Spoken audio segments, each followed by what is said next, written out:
working harder, cutting expenses, and hoping the market treats them kindly.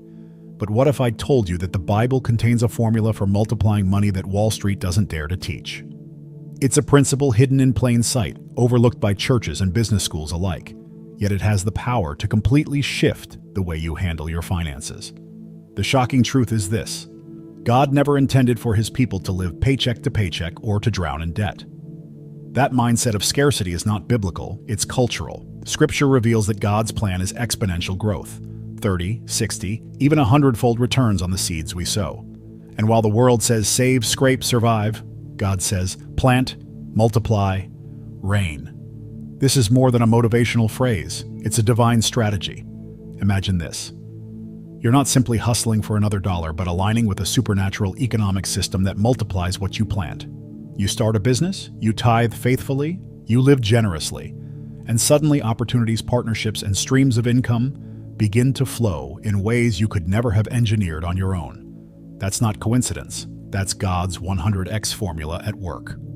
If you like our content, consider supporting our ministry through the link in the description. And here's the bold promise. By the end of this message, you'll not only understand the biblical secret to multiplying your money, you'll be equipped to apply it. This isn't about luck, nor is it about manipulation. It's about walking in God's original design for wealth, abundance, and legacy. And once you see it, you'll never be able to unsee it. The forgotten principle of multiplication in Scripture. Many people in today's world know how to save, some know how to invest. But very few understand the principle of multiplication that flows directly from Scripture. The Bible never taught survival as the goal. It taught abundance, stewardship, and fruitfulness. From Genesis, God commanded mankind to be fruitful and multiply, not only in family but in influence, resources, and impact. That's where the financial world and the biblical world collide. God's system isn't about scraping by, it's about exponential growth. Think about it. Jesus didn't just feed the 5,000 with bread and fish, he multiplied it. That miracle wasn't only about feeding people's stomachs, but about revealing heaven's economic model. When money is surrendered to God's purpose, he breathes multiplication over it.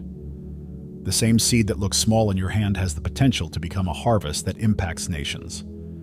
That's what most business schools miss. They teach strategy, but not the spiritual law behind abundance. The forgotten principle is simple. God multiplies what is planted, not what is hidden. Farmers don't lock up seeds in barns expecting harvest. They put them into the ground. In finances, the ground can mean investments, new business ventures, or even acts of generosity. When you scatter wisely, you set yourself up for God's law of multiplication.